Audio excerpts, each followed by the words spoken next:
There's no place to escape to. This is the last podcast. On the left. From your grave. That's when the cannibalism started. What was that? This is going to come out sometime after the news of this weekend, but I think it's nice for Hawaii to feel some panic. Oh. Because they are so relaxed. Do you think that's right? All the time. Do you really want to say that on camera? On microphone? Yeah. This is going to be like, it's going to come out like a full week after the Hawaii thing. Yeah. I think the Hawaii thing is already out of the news. It's totally out of the news. Welcome to the show, everyone. I am Ben Kissel, and this is the last podcast on the left. But you already heard an intro, so you know that already. But per my contract, I will remind you, this is the last podcast on the left. And who am I? You are Marcus Parks. And who are you? I am Ben Kissel. And who's out there in stated, Atlanta? And that is Atlanta's Henry Zabrowski. It's cold in here. It is very cold inside of this apartment. But honestly, wouldn't it be nice? You have 30 minutes. You think you're about to get blown up by a fucking nuclear bomb. Sure. You could say whatever you want. Yeah. And then technically you'll have to deal with it a half an hour later. Is that what you're concerned with? It's like the nuclear missile comes and all you're concerned about is getting out of free speech jail? Yeah. Obviously. It's my one shot. Right. Well, I'm sorry what happened to your Atlanta Falcons there over the weekend as well. Speaking My of Atlanta destruction. Falcons? Oh, my goodness. All right. Well, speaking of free speech, some guy took full advantage of it and it led to the death of a lot of people. Jim Jones, Jonestown, Part 2. This is intense. So when we last left Jim Jones, he had just founded People's Temple, giving a name to an organization whose membership would fluctuate from dozens to thousands over its 23-year existence. But in 1955, Jonestown was still a long ways away. It would take years for Jim Jones to build it. But as we talked about last episode, he'd already figured out the basics by 1955. He just needed to take it to the next level. Remember this. When you start your cult, the big thing is patience. Right. You have to drop seeds early. Yeah. It takes a long time. You got to build in generations. These are the people. This is why things last a long time. This is why Scientology is still going on. Is because it's deep-seated. It takes so just give it that give it that slow cook. And remember, time keeps on ticking into the future a little faster than you might expect. So Thank you for. I almost forgot about Steve Miller. I know you did. You almost forgot those sage words from Steve Miller Band. Absolutely. But don't make your doomsday date too early. That's what Shinrikyo made the mistake of. 92 was right around the corner. Yeah. They should have pushed that to like 2025. Push it into the future. Build it up and say, That's there's right. going to be a lot of shit. Well, that was actually one of the genius things of Jim Jones is he never actually put a doomsday date on his own cult. He put doomsday dates around him, but he never put one on the cult itself. With him, as we'll see, if you follow Jim Jones, you avoid the doomsday date. Oh. Now, one thing that's important to know is that a large part of the People's Temple membership always was and always would be elderly women. He's rolling in it. At some point, do you think Jim Jones looked out at the crowd and was just like, I've done it? Finally. Look at all of this crepe paper skin. I love looking at every single human being here whose arms I could break if I flick their wrists with the strength of flicking a sugar packet. Oh, God. You just reminded me of that story of my friend who worked in the nursing home. And the patients would get their skin snagged on random, I don't know why there were nails hanging out and stuff. Then it would just peel right off their body just as you said, paper mache. So many congressmen and senators are in their 70s right now. Oh, It'd yeah. be so easy to just take them out in the White House by getting a Zamboni and just driving through Congress and just sweeping them up with the sweepers. They'd fall apart. They would turn into pulled pork. That would be a good scene from Scream Queens, which people reminded me of on Twitter. Well, all of this all owed to the way that Jim Jones was able to ingratiate himself with old people. And so, one of the People's Temple's first altruistic projects was taking elderly congregants into the personal home of Jim and Marceline. And eventually, that endeavor grew to several nursing home facilities, incorporation size. They were good. They were good nursing homes. They worked really hard at making them super high quality. Yeah, they were quality nursing homes. And It's this worked. what nursing homes is to Jim Jones is what Magic Johnson was to car washes. That's what I wanted to say. He franchised. Also, a very convenient aspect of the nursing home angle is that what he would do with these old people is that he would get them to give them the leases to their homes. And then he would take their homes and absorb all their assets. So it's a really fast way to get money is it just to adopt an old woman, especially like 95 to 97. Right. She's not going to be around for that long. She's not even going to know you're not wiping her ass anymore. You leave her up in the closet until she's gone, and then you get all her stuff. Oh, that's not good. Did you learn nothing from Billy Madison? That's Ben Stiller's approach. Happy Gilmore. I'm sorry. Not Billy Madison. Goodness. Well, that's one of the ways that this whole nursing home thing worked for Jim Jones. The other ways is that they took care of the elderly, and so they gained the community's trust. And 3, it gave members of the People's Temple jobs. Together, these 3 things, the money, the jobs, and the community care, would be integral to the development of People's Temple, both in Indianapolis and beyond. Jim also founded a soup kitchen type cafe called the Free Restaurant, which served about 2,800 people every week. Wow. He organized clothing drives, and he put together youth programs that kept kids off the streets. He was doing good work, and it was a lot of hard work, and he realized this, and so that's where these games start playing out. Right, where it's in the end, again, this looks totally kosher. This looks great. Right. So like he's trying to help humankind, and he is helping humankind, and a lot of it is genuine. But the problem is, it's so small. It's just a small amount of people he's reaching, and this is still just shitty indie. You know what I mean? He needs to figure out. I don't think that's the official slogan of Indianapolis. Not for me. We had a great time in Indianapolis. We loved the city. I loved Indianapolis. We went to CrimeCon there. It was wonderful. It was actually surprisingly beautiful. It was a beautiful town. But, as positive as all this was, as Henry said, like, this was all small fries. Jim actually wanted political influence. Right. And the person to help him there was Marceline. So you're telling me the way to get political power in this country is not embracing older African-American women? That's not the road to the White House in this country? It doesn't seem like it. Yeah, serving free soup doesn't get you there, except for Bernie Sanders, who just ate a lot of free soup. Oh, yeah, a lot of it. And it is now, by the way. Look at Alabama. We won't go into it. See, at first, Jim Jones didn't necessarily have a talent for civics.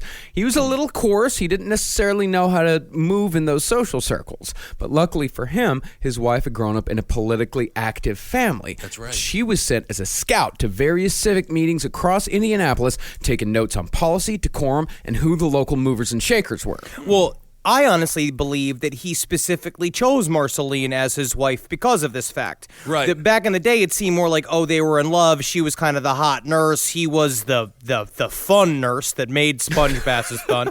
And it was like, but he saw those qualities, I think, and knew that she came from a civic background. And as all these things kind of came together, he was like, yes, your purpose has been revealed to me. Mm-hmm. And she just fit right in because she was, I think she was excited to be a part of the entire movement. She liked all of the volunteering. She loved the nursing home. She personally was in charge of a lot of this. Like June and Johnny Cash. June the establishment, Johnny the rebel. But who did the audience relate to? Mr. Cash. So after Marceline went to all these meetings, she'd report back to Jones. And then when Jim Jones himself showed up to the next meeting days or weeks later, he knew what to say, how to say it, and who to say it to, instantly giving him credibility. But politics wasn't the only place where Jim Jones had his attention in the mid to late 50s. That's when he discovered Father Divine, a.k.a. The Messenger, a.k.a. Reverend Major Jealous Divine. Is he a WWE manager? He does. Because you have to name yourself Jealous Divine. You have to be very, very confident. Well, I love it. Yeah, I mean, his logic for calling himself jealous was, I am a jealous God. Oh. And so he said that God's name is jealous. And so God's name, if God's name is jealous, then my name is jealous. You call me Reverend Major Jealous Divine. Why do I have a feeling this guy has an assistant solely to rub butter on his feet? I feel like this is someone come rub butter on my feet. You know I call them loaves for a reason. Someone so hard at how I punish these big cracked feet by jamming them into these shoes. How does this get me closer to God again, Mr. Jealous? Rub the feet and you'll see, my friend. Jim Jones pretty much stole Father Divine's entire act and repackaged it, sort of like what Elvis did with black R&B stars. Okay. With what a lot of white people did with a lot of black people's stuff. That is true. And what Orion did to Elvis. Remember Orion? Very famous. Orion was great, but Orion, it was different. It was different. Yes, it was different.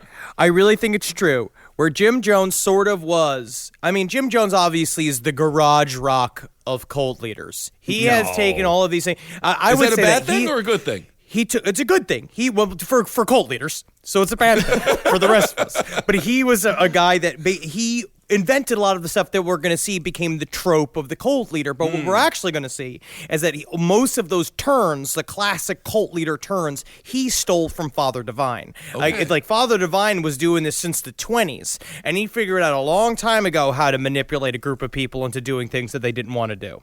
He's taking it to the next level, though, perhaps. Oh, yeah. Jim Jones is the Elvis of cult leaders. This guy took it worldwide. Everyone knows who Jim Jones is. Yeah. Just like everyone knows who Elvis is. I heard that. Very good, Marcus. I heard that. So yeah, since 1919, Father Divine, he'd run the kind of figurehead-centric, black and white integrated kind of cult that Jim Jones was aspiring to. Divine, he ran a tight ship on his compound. He had successfully convinced his followers that he was God on earth, and he had his pick of female followers. Nice. Divine had such a hold on his congregation that when his wife, Penaniah, called... Wait, what was that? Penaniah. Penaniah? Penaniah is a cool Sounds like name. you got to go to the doctor. Very that is funny, a diagnosis. Very, That is not very a name. funny. I've never heard that name before. I think it's Penaniah. It's either Penaniah? It's either Penaniah or Penania. Okay. I Or would it's imagine Peninia. It could be it's not Peninia. Penania. I have no idea. But they called her Mother Divine. And when she died in 1942, Father Divine replaced her with a 21-year-old Canadian named Edna Richings, saying that his wife had jumped bodies from an elderly black woman to a supple young white one. And nobody said anything. You have to be pretty good at talking to do that. Especially talking to that Edna girl who's just like, so I'm who now? You're my wife. Well, it's like the spirit jumped into you and now you're my wife. You know what I'm saying? No, I don't, but I'm just happy to be someplace that's not backwards ass Canada. Oh my! It's like the movie Little Nicky, jumping bodies. Well, she was his personal secretary. Oh, and so I think that they possibly had a relationship going on before Mother Divine died. And then when Mother Divine died, that's when she jumped bodies over to this other girl, Edna. And Edna got the name of Sweet Angel Divine. Cool. I'm just going to say, I hope that Travis understands that one day when Marcus leans over, after maybe some time in the past, and you're like, you know, Travis, I had a dream last night that Carolina jumped into you. I don't really understand the sleeping with your secretary. Yes. Travis, of course, a longtime producer here at the Last Podcast Network. Now, this whole path to success for Father Divine, it was not particularly smooth, nor was it easy. But Father Divine was living proof that a man could gain and keep followers, and it could all be done relatively peacefully. Okay. And Jones, he saw something to aspire to, and he learned everything he could from Father Divine, who, like most cult leaders, enjoyed having his ego stroked. So he was because Jim Jones came in, he had been running a successful integrated church in Indianapolis. Right. He was a young dude, and he came into Father Divine's compound. Father Divine saw somebody that he could brag to, essentially. But also remember this. When he was doing the beginnings of this church, it was very socialist and it was very, very personal. He dealt with his congregation very closely, Jim Jones, and he dressed like shit.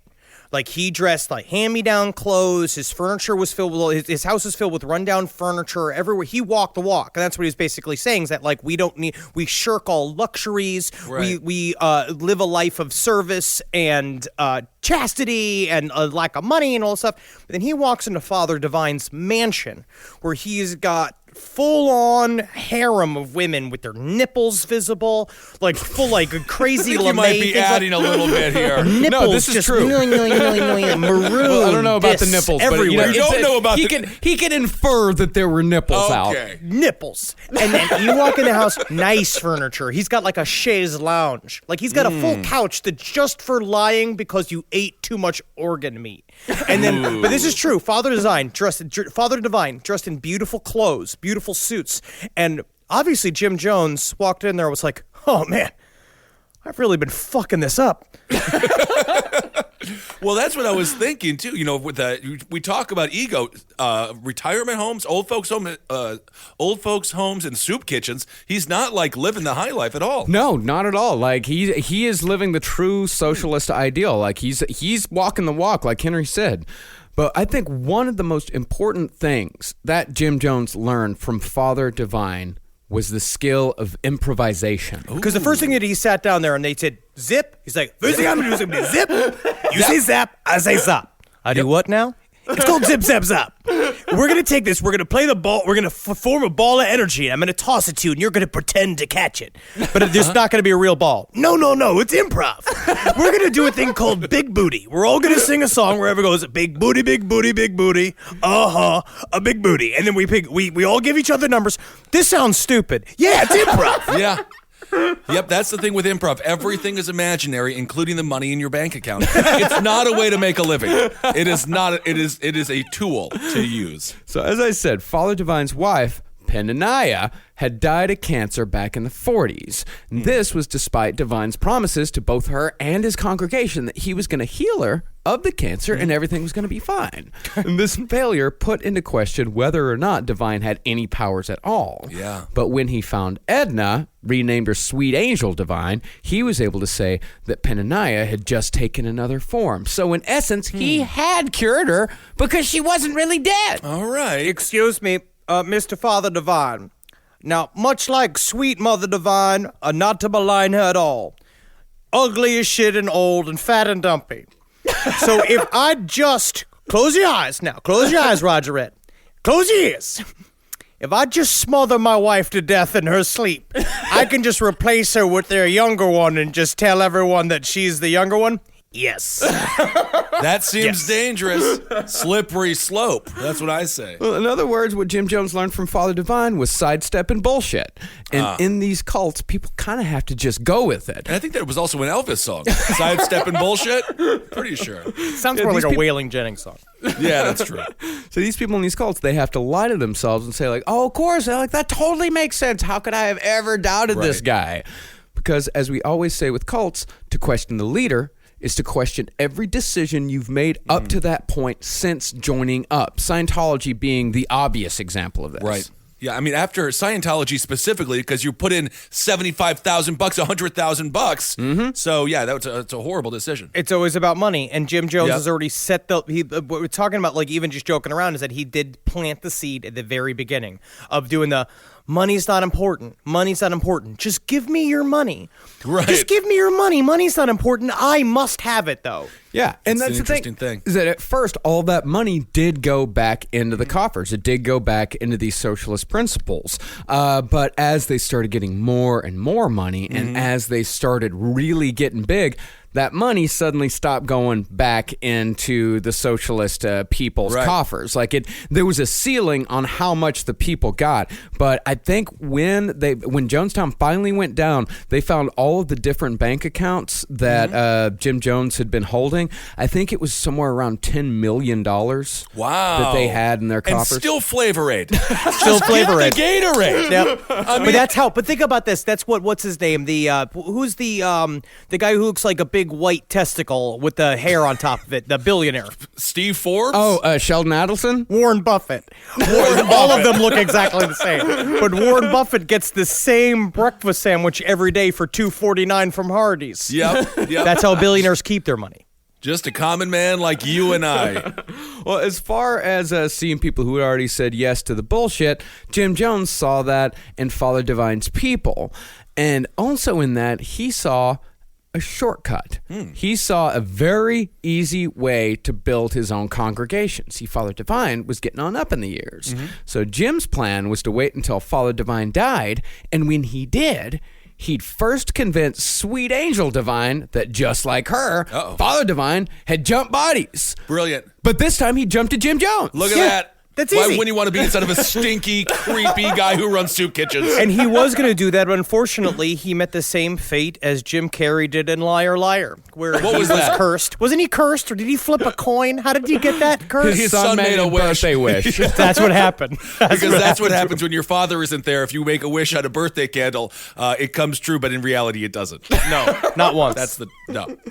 Well, yeah, but that's the thing is that if Jim Jones got Sweet Angel on his side, then People's Temple would absorb the divine-run international peace mission movement, and their Rolls off the tongue. international peace. See, that's the problem, man. That's why we know People's Temple, but we don't know the international peace mission movement. You can't even say you trip over it every time. We have bran muffins or bran muffins. Do you want a bran muffin or we have a bran muffin? It's magical thinking that also works with advertising. It's about a thing that just punches. Absolutely. Yeah, but that opportunity would not come for a few years yet. Follow Divine still had a little life yet, and Jim was nowhere near ready to take something like that on. He hadn't proved himself yet. He was still building his team. Now, what's telling about the followers of Jim Jones is that a lot of the people that ended up being his most loyal, the ones who essentially served the Flavor Aid, had joined up in those early Indianapolis years. These were the people that saw Jim Jones at his best before the dark times, and I think even up till the end, they were still expecting that person who started soup kitchens in Indianapolis to come back. You know what it was, I mean, in my estimation, that we'll get into later when we obviously cover Guyana, but when they talk about the congregation of People's Temple, they were a fun group of lively, sweet people. Right. And I think a lot of what kept these people in the fold was the crowd that Jim Jones had built. Like, and it's weird how far you can go for a congregation, like really belonging to a group of people. That's like one thing that us kind of people like me as a Satanist, like, you know, Satanists don't hang out. You know what I mean? It's like, it's not like a fun time to hang out. And a desire for community. Yeah, Satanists all just, Crushing loneliness is what you're describing. yes, basically, Satanists all just sit around and correct each other on their grammar and talk about how mad they are about statues. And it is very, very difficult. I can see why you'd want to stay in. Yeah, sure. But it's also like being in a bad relationship where he's like, I knew him when he was good. Exactly. Yeah, no. I mean, a cult we've talked about this, and we talked about this in pretty much every cult we've talked about. Being in a cult is like being in an abusive relationship. Right. You know, and these people, you know, when you talk about like Henry talks about like the good times people, there's this fantastic resource on the internet. It's like the Jonestown Project, where it's run by an historian that's put together all of these different stories from all of these different former members of People's Temple. And I read a lot of these testimonials, and a lot of them will make these lists of like, these were the good times. Yeah, it's like being a New York Giants fan. You just think about the Super Bowls. You just think about beating the Patriots. Meanwhile, you're just like staring at a 3-win season. Yeah, and Eli Manning just happened to be sort of like he was sort of like a Rudy. He was like the Forrest Gump of football, where just good things just happened to him. Boom! Henry Zabrowski, hot football takes. Thank you. Takes. Thank you. I'm getting better. I think it was good. It's accurate. Is it accurate? Yes, because the guy is gumpy. Let's be honest. And every time he won anything, he was ass backwards and stupid. And it's just him going, some people's lucky. And Peyton just grinding his teeth every night. He just wakes up screaming, just being like, I was the best quarterback who ever lived. Well, perhaps the most fervent of all of those early followers was Patty Cartmel. Ooh. She was a woman looking for an apocalypse and found it in Jim Jones. A woman looking, that's a hell of a Tinder profile. A woman looking for an apocalypse. Yeah, and then you spell it apocalypse.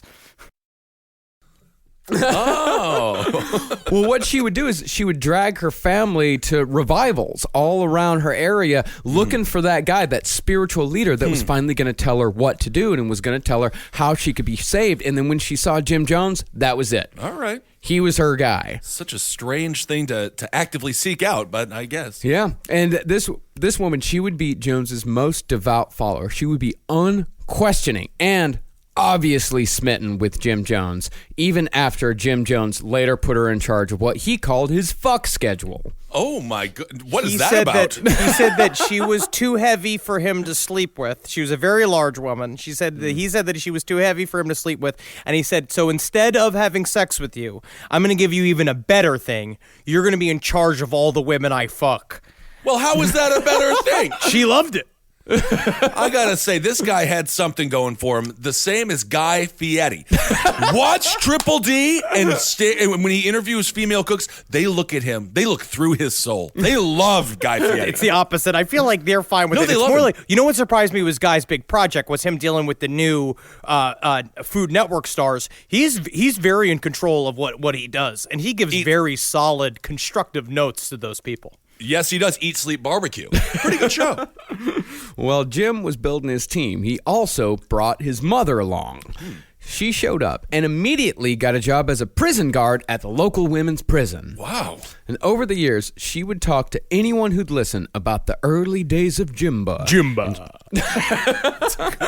It's a perfect name now that, in hindsight. And she would die in Jonestown prior to the mass murder, still believing that her drug-addled, paranoia-fueled son had grown into a great man.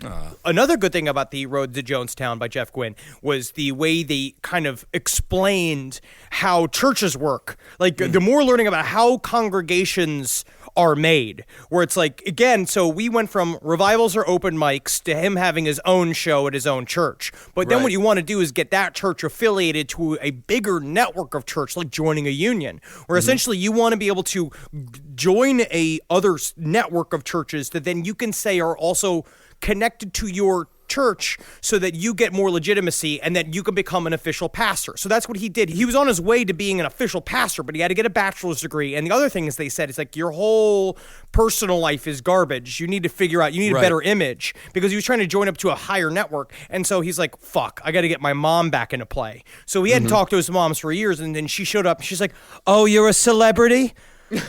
Let me show up. She was like a Fanning. She was like a Dakota Fanning's mom. Is he trying to do what Ray Kroc did with McDonald's? I'm serious. Is he franchising? That doesn't come cult? until later, but yeah, Okay. I mean that's eventually what he tries to do. You mean one of the best businessmen to ever exist, Ray Kroc? We're in the real estate business, not the burger business. What? That's that whole freaking stupid movie, by the way. I love that movie. I hate him so much. I rooted for him, but I Such a love the prick. movie. And he put the real McDonald's brothers out of business. He was the only smart person in that whole fucking. No, they were just honest people. They just figured out how to put ketchup on 5 burgers at once. Yeah. And then he just destroyed their lives for no reason. He did what And he did businessmen give do. them the $1 million. You have to fucking shoot for the. What do you think Oprah has done? Who will soon be president? By the way, Hopra is what I'm calling her, because she's the only hope So we brave. got. No, she So did. brave. We'll talk about it later. We are marching toward even further towards dystopia. Hopra. Dystopia, that's what I call it. Whatever you want to dystopia. As long as Oprah's involved.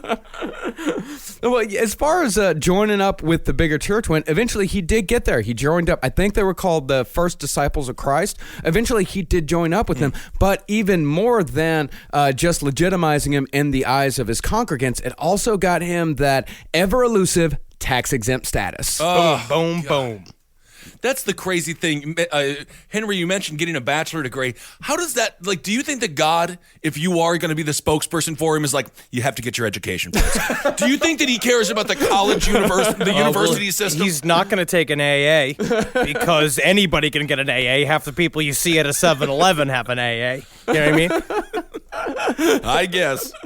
Well, in building up his image, Jim and Marceline also started building their own family, even though he and Marceline had already failed at taking care of a child. Back in 1952, Jim Jones had unsuccessfully tried to adopt Marceline's 11-year-old cousin, Ronnie. Ronnie had come from a broken home, but had always hoped to return one day. But Jim decided Ronnie now belonged to him, and that Jim could raise him better than anyone else could. So Jim started gaslighting the kid, telling him that his mother didn't love him anymore, he could never return home, they didn't want him there, so you need to stay with me. But the kid didn't buy it. He was smart enough to see through Jim Jones's bullshit. Papa Jim, I just want to say, number one, love what you're doing, love the house, love being here, love the bed, love the food. But I'm not a free agent. I don't know if you don't know that kids aren't just like waiting to be like adopted. They can't just be like randomly ass adopted. I need to I got a mom. You know what I mean? I'm gonna go back. So the kid rejected him. Yeah, and, wow. when Ronnie finally decided to leave, Jim took it as an ultimate betrayal, as he would anytime anyone tried to leave him over the years. He always took it personally, and he always got real fucking mean about it. I mean, later on, in the later years in Jonestown, I mean, he'd put guns up to people's heads. Right. Yep. So the home stayed childless for another 6 years until the Joneses adopted their first child, 10-year-old Agnes. All right. Now, Agnes is an interesting character in this story, not because of what she did, but because of how absent she seems to be for most of it. Because Agnes just never really fit into the whole Jones scene for some reason. And all throughout the story, all you get from Agnes is pretty much, oh, and also Agnes was there. And she was at Jonestown during the tragedy. That's one of the saddest things about it, is that even though she was never truly a part of it, her and her brother Lou were the only 2 of the 5 Jones children to die at Jonestown. She was a real Jan Brady. And unfortunately, I believe also Jan Brady committed suicide. I think that there's a later on Brady Bunch service where Jan Brady committed suicide, which is pretty dark. Yeah, well, it's tough to combine families like that. Well, the kids that survived were Jim's biological son, Stephen, which is spelled Stefan. No. But still spelled, because they We're talking had... PH? PH-A-N, yeah. Well, the reason why his name was Stefan was because they had adopted another little girl named Stephanie, but she died in a car crash. Also, for a while, he was really, really nerdy, but he invented this crazy machine where he could go down into it and he popped out. He was all cool. And so at first, it was Stefan. But as soon as it came out of the machine, he was Stefan. Families do matter, don't they? Laura. And the other kids that survived were the adopted sons, Tim and Jim Jr. Now, Jim Jr. was the first black child adopted by a white couple in Indiana. That white couple. Really? Yeah. Yep. Jim Jones and Marceline, Wow. first white couple to adopt a black kid in Indiana in India's entire history. And along with the Korean Lou and the Native American Agnes, Jim Jr. was the last addition to what the Joneses called their rainbow family. Honestly, it's like the United Nations. I love technically, this it wasn't in theory. really a rainbow family. It was mostly a lot of beiges and browns. It looked more like a Kardashian's closet because beiges and browns are really on trend right now. A true rainbow family is on Sesame Street because you got Yes, that purples is and you got true. blues and you got yellows and you got oranges. But it is another example, though, and I have to give credit here. He's walking the walk. He is absolutely walking the walk. Yeah, he really is. He's doing it on the surface. He's making political choices. A part of this got to be because they had an open conversation. Him and Marceline said they wanted the picture of their family. Right. Like when they take a picture for it to look good, which is, Yeah. again, when you're making these hollow choices, on some level, it's great because, just literally on very shallowly, you're doing really wonderful things. You are, and then Right. actively, it becomes really nice and good and forward thinking. But in the end, he's only doing it for the picture. But he's still doing it, and also that picture matters. Look what happened when Mike Huckabee and his family was photographed together. That derailed everything. Well, that was their own fault for wearing the matching shirts. They also need to wear fitted better pants. Cover the gunt. You don't want to show your whole fucking fupa. I don't need a leader of the free world to have a 25-pound fupa. This isn't don't 1920s anymore. So by 1961, Jim Jones had formed a pretty good crew. He had loyal followers, he was a family man, and he was gaining political influence. And with those followers' help, Jim Jones got to work on the system itself, grassroots style. And through careful manipulation of business owners, administrators, and local government officials, Jim Jones almost single-handedly began the peaceful desegregation of restaurants, hospitals, and the workforce in Indianapolis. That is true. It is Incredible. very demonstrable progress. Yeah. It was interesting how he did it too. He'd go to the businesses. He'd say, "So you're gonna desegregate your restaurants, and we're gonna." He would come in with black people. And he'd be like, "Okay, we're going to sit at the table that you always give me because you know me from around the community." And they say, "Well, no, we can't sit them." And he's just like, "No, you have to sit them down and be like, well, you're embarrassing me. I'm a pinnacle of this. I'm a part of the society. I'm a big, people are watching me get kicked out of this Right. restaurant." And then he'd go back and "Listen, we're going to make an arrangement here. You're going to desegregate this and I'm going to fill this whole restaurant." Say, "Okay." Yeah. And so he'd go away. He'd come back with half the congregation and just blow out the place. Fill it up. And he did it Interesting. again and again. Yeah. And he'd do it at 3 p.m. He'd do it in off hours. So Right. he'd do it in the times that these people weren't making money anyway. So he'd do it in the off hours, and he would pay for all the meals of the people that he brought along. Wow. So everybody everybody was winning. And then after that, they would put up flyers around in the black neighborhood saying like, this business is friendly towards you. You can go to this business. You can go to this business and have a meal. That's how crazy racism is. These business owners are staring at empty restaurants, but they're like, at least the Dwight ghosts that are filling. It's like, that's how dumb they were, or how blinded they were. It's like, fill it up, man. Yeah. But also remember, the temple was not paying for them. The temple was not paying for their meals. They were actually paying for their meals. Because they had given every single thing that they owned to the temple. Right. Just a bizarre, like, middle manager for life. Yeah. But that's the thing, though, is that it wasn't like Jim Jones was just doing all this out of the goodness of his heart. It was that in part, but none of this came without a price. In exchange for all that he did for his congregation, Jim Jones demanded their unwavering loyalty. And this wasn't just loyalty to him. It was loyalty to socialism as well. If a member was acting in a manner that was selfish or materialistic, then they were to be reported directly to Jim Jones himself. And by selfish and materialistic, they mean like going to see a movie or buying a new shirt. I see. So really kind of isolating them now. Very much so. Now, back in those days, the punishment was pretty tame. They'd pretty much just be stood up in front of everyone and yelled at a lot. That's a lot, though. It sucks, but it is nothing compared to the rubber hoses and boxing matches that came later. Kind of fun. Yeah. Sounds kind of fun. Boxing In a matches, way, it does sound fun, but isn't most of his congregation elderly yeah. women? It would be kind of fun. Put them in a boxing ring? Think about this. You get a couple of 80-year-old women. You tape a couple of like what's it? The stove gloves, some oven mitts. some oven mitts. You duct tape them to her hands, and they gotta slap each other until the first one falls. First fall win. That's a show. I would like that. Honestly, the fact that you just said it and suggested it to the world, I believe it probably is a show right now on TLC right after my 600-pound life. Well, it wasn't mostly elderly women. It was just slapping grannies. It was a large part of it was elderly women, yes, but there were a ton of people in it that were, just regular folks. Sure. Fighting elderly women. I like it. Yeah, it's kind of fun. Now, surprisingly, Jim Jones, who was a legitimate leader of integration, didn't have that many enemies. You'd think he would, but he really didn't. In fact, most people seemed to enjoy him. But another thing Jones learned from Father Divine is that a leader is nothing if he does not have enemies. Right. And since nobody else was going to take the first shot at Jones, he had to take it himself, staging what was to be the first of many fake assassination attempts. Wow. Yeah, man.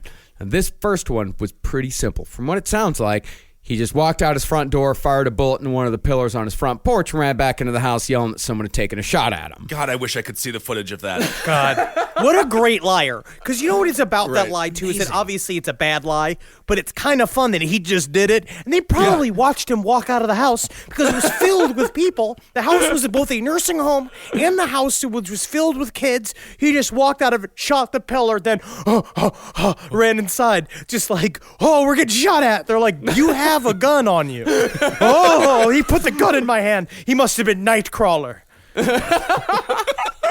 Always blaming the X-Men.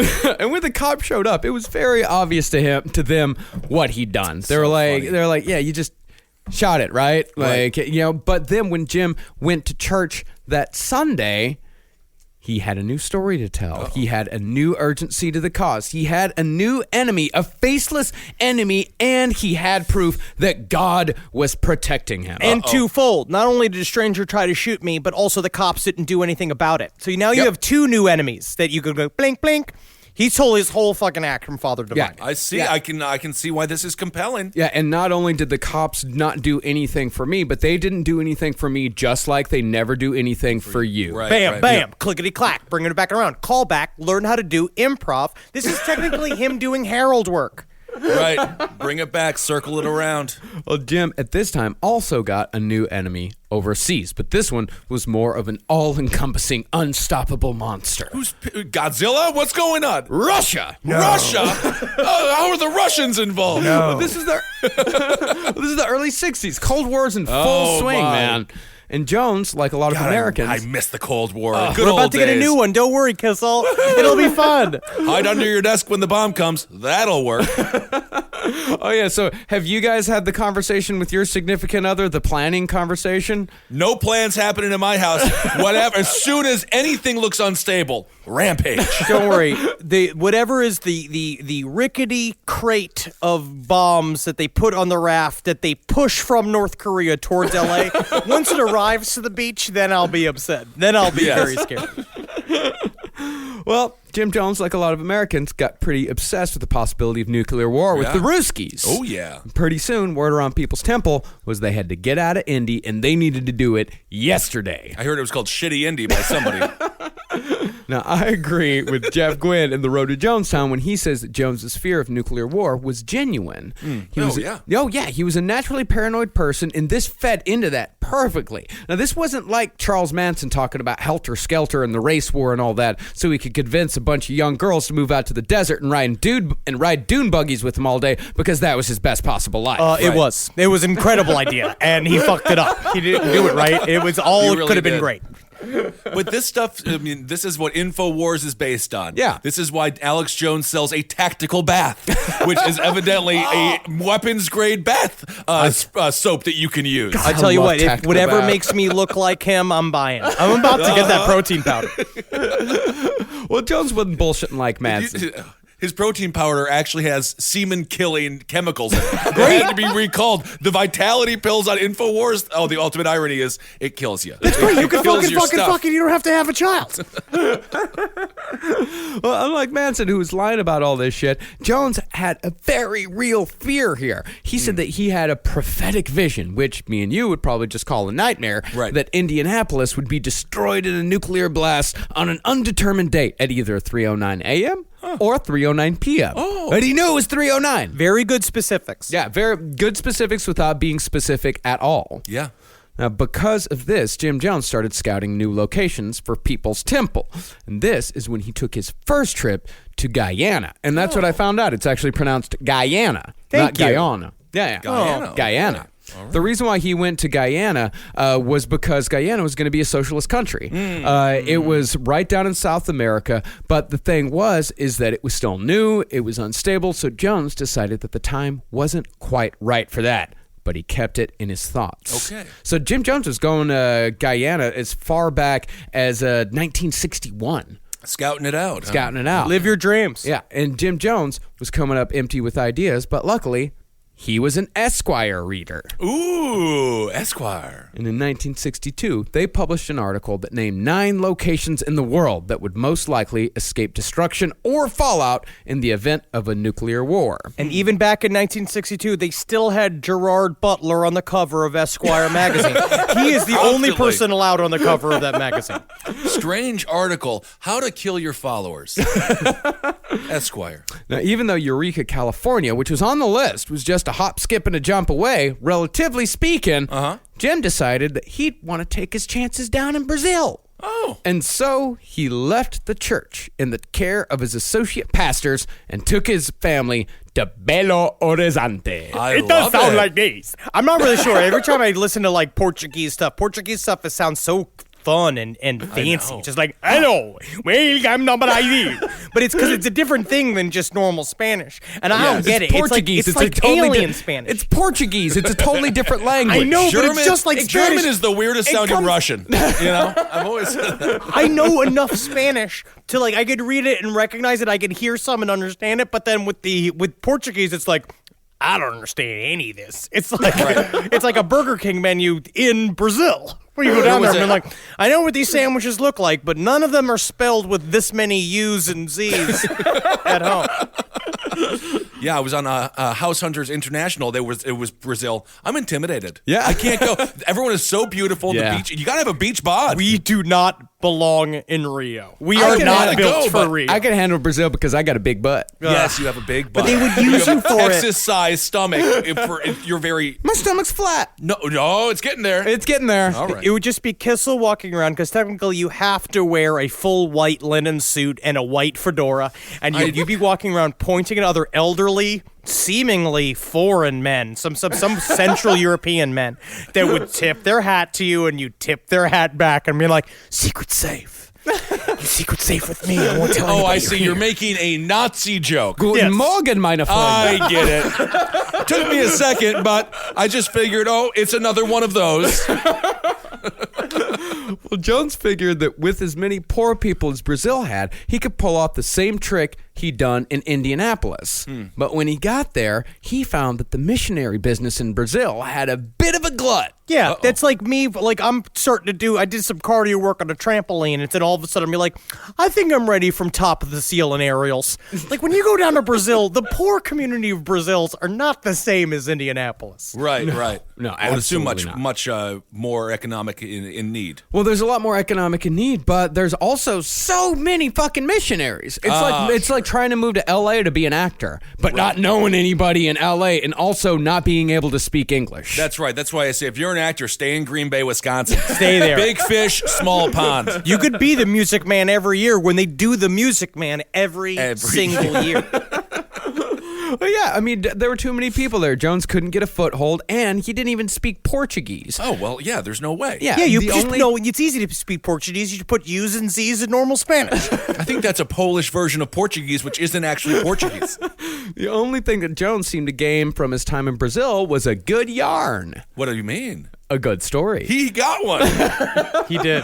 Oh, it's a very good story. Yeah, and in a story he told many times over the years as proof of the kinds of sacrifices he was willing to make for the greater good, Jones said that while he was in Brazil, a diplomat's wife approached him with an indecent proposal of sorts. I'll give you $1 million to sleep with your dog. What? Excuse me? I'll take 50,000. Oh no. Well, Jones said that at first he refused to acquiesce to her sexual demands, but eventually he agreed, only under the condition that she donate $5,000 to the local orphanage. Yep. That's how good his dick was. But again, that's good. Yeah, well, the kids don't care where it came from. It's not true, Kissel. It's not true. It didn't You don't think happen. that's true? No, Don't it's tell not it to the true. kids who just got $5,000 at a local orphanage in Brazil. No woman ever has to offer $5,000 to sleep with a pasty-faced Sam the Eagle-looking motherfucker who shows up, and you're gonna no. She could have been with a Brazilian man with a 6-inch tongue whose hips can swivel like he's an action figure. Yeah, that's a good point, like a He-Man action figure. Yeah, and every time Jim Jones told this story, he never failed to make sure that everyone knew that he delivered no less than pure physical ecstasy. A job well done for a job well paid. I believe it. I don't think so. I think that if he had sex with like a jackhammer, like you see those big weird Russian porn star guys. They're like, pam, pam, pam, pam, pam, pam, pam, Oh, and then it's my. over in 30 seconds. Yeah, they look like a Rusev from the WWE. Well, the point of this story was that sometimes you have to bend your morals for the greater good. And not only was it okay, but it was almost more impressive if you got your hands dirty, because in sacrificing your morals, you were sacrificing yourself, which is a very convenient idea to plant in the mind of your cult. Also, the idea the individual does not matter in their society. The individual doesn't matter. What one person doesn't matter. But I think this story basically come out of the fact is that he went to Brazil and he came up cock up. Like he showed up to Brazil and then he was like, oh shit, I fucked up. He spent 2 years there. Okay, And- but he still has a wife here at this point, right? They're in, the whole family is in Right, they're all Brazil. there. Yeah. They went from Belo Horizonte, and then eventually they went up to Rio for a little while, and they had no luck there either. So, yeah, they'd been there for 2 years. And back in Indy, People's Temple was falling apart because it wasn't really the message that brought people there and kept people there. It was Jim Jones. Right. And without that charisma, there was nothing to hold the church together. Infighting split the whole thing up. Associate pastors took congregants elsewhere. And when Jones returned to Indianapolis, People's Temple membership was a fraction of what it once had been. And furthermore, desegregation in the city had continued along just fine without him. And a lot of people had taken up where he'd left off in the community outreach area. In other words, when Jim Jones came back to Indianapolis, he was out. And this drove him fucking nuts. Yeah. The part of me, like, I honestly almost understand, because he did a lot of fucking hard work. And when he showed up and the city was getting desegregated, he was trying to get back on the Human Rights Commission, which he was doing for a while in the city. When he showed back up, they're like, oh, we don't need you. They just took all his work and jumped with it. So he was left with nothing. And this is, to me, we've talked about this. We'll talk about this too. I really do think this was like a turning point for him when he came back. Sure. I absolutely agree that this was the turning point. I mean, this is because the one thing that we know about Jim Jones, the one thing that we'll definitely learn a lot more later on, is that he could not accept failure. Right. And he could never admit that he was wrong. And in fact, you could possibly say that's why Jonestown ended the way it did, because he could not accept that he had failed. Right. Well, also the feelings that came up. I think that a lot of times as people, like you probably understand this, where it's like, you know, when something happens and you don't understand why you have a certain reaction. It was when for some reason I involuntarily cried to the song Baker Street. There's a song, that song Baker Street. That one? I cry at that song all the time. And obviously there's something in there that I don't know why. I don't know why. So when Jim Jones showed up and the temple had fallen apart, his rage spoke to him, because he showed up and realized, oh, fuck, I can't stand watching anybody else share in the leadership or in the credit of this association. Like, I did so much work with my fucking blood, sweat, and tears. Also, saying that I'm wrong. Also, the fact that I'm not in control. Seeing somebody else at the pulpit made him a fucking crazy person. I understand. Yeah, makes sense. He built it. Yeah, he absolutely built it. And as far as admitting he was wrong, you know, like, the only reason why he was able to come back from Brazil to the United States was because JFK got shot in the fucking head. He used that as an excuse. He said, all right, things are going real bad back in the United States. I need to get back. I need to be with my congregation. Right. If he wouldn't have had that excuse, he might have languished in Brazil until People's Temple just disintegrated, because he was not about to just come back with his tail between his legs and say, hey, guys, I'm sorry, I failed. Because in order for Jim Jones to work as Jim Jones, he had to be infallible. And that's why the speech that he gave, or the sermon he gave after the JFK assassination, was entitled Big If True. And he went in and he really broke it all down. I think Ted Cruz's father was named.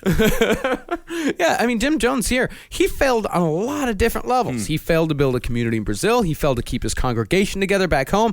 And he failed to keep his place as a civic leader. And so from that point on, he controlled everything. And he'd always been a control freak, but now he truly had a say in every decision, no matter how small. And all this was fueled by his paranoia, because, you know, control and paranoia go hand in hand. A lot of times, I know one of the reasons why I could be a control freak sometimes is because I'm a very paranoid person. I get where he's coming from. We're really learning a lot about you guys today. Henry Zabrowski weeps like a child when it comes to 80s romance ballads, and Marcus is a control freak. We are, though, but it's a part of what you do. Imagine this. I think that's what's important about this story, too. What is your worst quality blown up to its edges? That's what a cult leader kind of embodies. Where, like, Jim Jones' need for control, his psychopathic need for control, is what's going to change everything. It's going to change the world. Yeah. Yeah, and as far as... I get it, though. Yeah, I totally get it. Everyone failed him. Yeah, and even more than that, not only had they failed, they'd actually taken members away from him. They had actually betrayed him. Yeah. Like, they had stolen people away from his congregation, and he would never let that happen again. And that anger fueled him from then on. See, before he left, he had an afternoon radio show from 4:45 to 5 p.m. on WIBC. It was a 15-minute radio show? 15 minutes? Well, he paid for it. Oh, yeah. But also, this was like his podcast. Yeah. Right. Yeah, he had a podcast. Yeah, it was daily? No, it was. I think it was daily. Okay. Yeah, 4:45, 5 p.m. I like that. In and out. Get the message in. Take it out. Yeah, and it was mostly positive before he left for Brazil. And then when he left, you know, one of his associate pastors took it over, kept the fires warm. But when Jim Jones came back, he went straight for socialism, cut out the Bible altogether, and started hinting that he just might be a prophet. And most people did not buy that bullshit, and Jones had his show taken away from him because he was starting to get a little aggressive. I heard he might be a prophet. So really... it was starting to become obvious to even Jones himself that he'd worn out his welcome in Indianapolis. Jeez. And so he returned to the same Esquire article he'd ran to for answers before. His trusty Esquire. Just like, is it just on the back of his toilet, just like waiting? It's like the golden Esquire. What is going on? He check that out, and he took another look at Eureka, California, which I'm surprised they didn't take a look at that before You they would went to think so. Brazil. You'd think they'd send Yeah. someone out there. But they looked at Eureka, California, and just a little south of that, halfway between Eureka and San Francisco, Jones found a little town called Ukiah. And a scouting mission gave intel that the location was perfect. And so Jones started convincing his followers to take their first exodus. He gave them 3 reasons to go: fear, opportunity, or guilt. If you weren't afraid of being killed in a nuclear blast, then you'd at least be living a better life in sunny California. Ooh, I want that. Yeah, it's nice in California. And if you were already living a good life in Indianapolis, then it was because of Jim Jones, and you owed him. I do. Yeah. It all works. I've done the math. It checks out. This was also a complete lift from Father Divine again, because Father Divine had gotten into a lot of trouble in New York and moved the entire congregation to Philly. And also, it is the first allowance of total control to Jim Jones. As soon as you enter into a Greyhound bus with 70 other farting elderly in it. people Yep. to go across the country, you're already fucked. I mean, it's their first compound. They are officially into cult territory. 1965, Jim Jones took about 100 people, a little less, and moved them all to Redwood Valley, right outside of Ukiah. If I was making this a movie, I'd have him read that article and then turn the page in Esquire, and then it would be an advertisement for big old sunglasses. And he'd buy those, and then Back in Business starts playing. Well, that's also true, because after meeting Father Design, he started dressing better and he started wearing the sunglasses. They were on it. So now it's going we're in glasses territory. Not quite. Not He's quite. still, Okay. well, he's going back and forth with the sunglasses. Like Okay. after Father Divine, he started like, hey, I kind of like these sunglasses All a right. little bit, but we're not in sunglass territory just yet. We're Maybe still he's losing them a little We're bit. about 5 years away from Okay. sunglasses. Oh, wow. Yeah. All right. Yeah.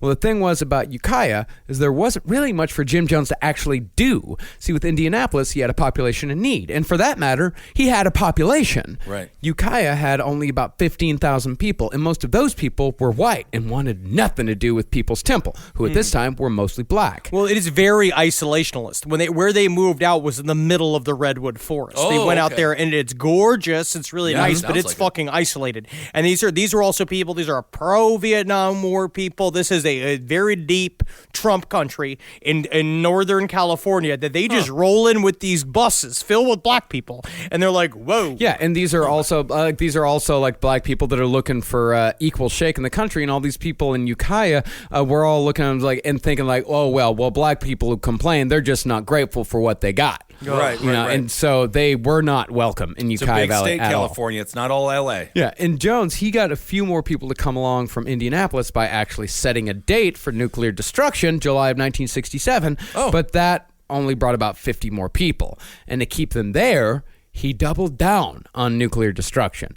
He even told them that he had a special cave up in the hills all ready to go when the inevitable happened, not unlike Charlie Manson's hole in the ground where his followers would go to wait out the race war. All right. You What know was in what? the hole in the ground? It was an underground city, right? Yeah, it's like don't you worry. You get down there. There's a 7-Eleven down there. I haven't checked it out personally, but I heard the taquitos are fresh every other day. Ooh, roller taquitos. Caves have a big hold on the human mind. There's something It's about primal. It's in our DNA. It's been used forever. The idea of we'll go hide in a cave, and it sounds kind of fun because in my mind I imagine Looney Tunes. I imagine cuddly bears in a cave. I imagine the Herculoids. What are those? But you know what the reality of a cave is? It's slimy. Oh, yeah. It's not great. It's not dry in a cave. No, It's wet. yes, bugs eating dung. I hate it. But you know who didn't have a cave? Who? Indianapolis. They didn't? No caves in Indianapolis. Oh, man. You have to have a cave installed. Maybe there's an adult entertainment club called the Indianapolis Cave. Do not go. But even though the people who came with Jones had devotion, the one thing they didn't have was money. Sure, they gave everything they had, and a lot of them sold their houses and gave all the money they made to People's Temple when they moved, naturally, but that wasn't enough. So Jim Jones shifted his recruiting pool from black and poor to rich and white. After all, what a shift. Really 180'd that one. And knew how to do it. Because after all, man has a compound to pay for now. Absolutely.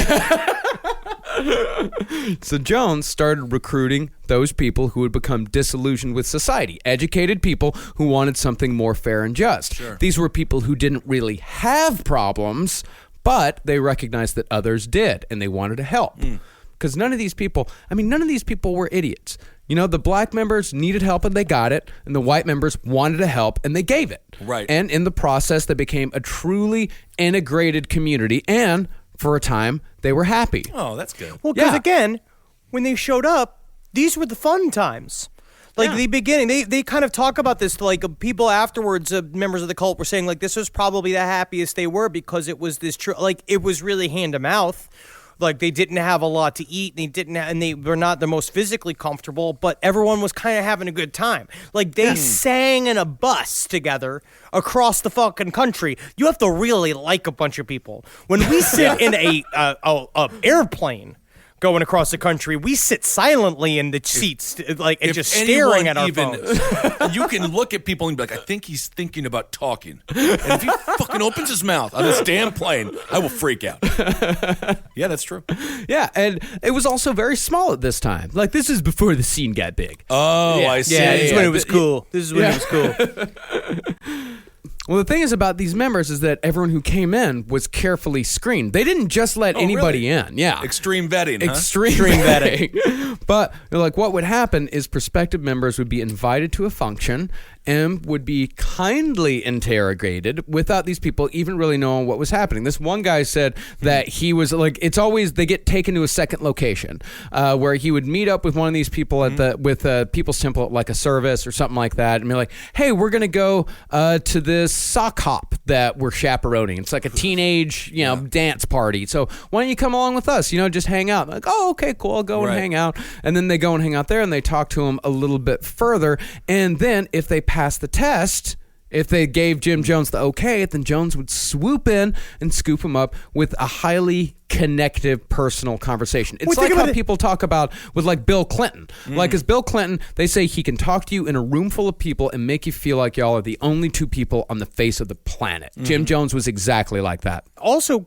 remember, this shit's being done by kindly 70-year-old women. Right. So they're talking, you're like, oh, you got to try some of the cookies. You've got to. I've made them at home. Also, what are you going to do in the event of a nuclear apocalypse? You got the fucking stones to have the AK to fight the secret police? And you have to be like, whoa.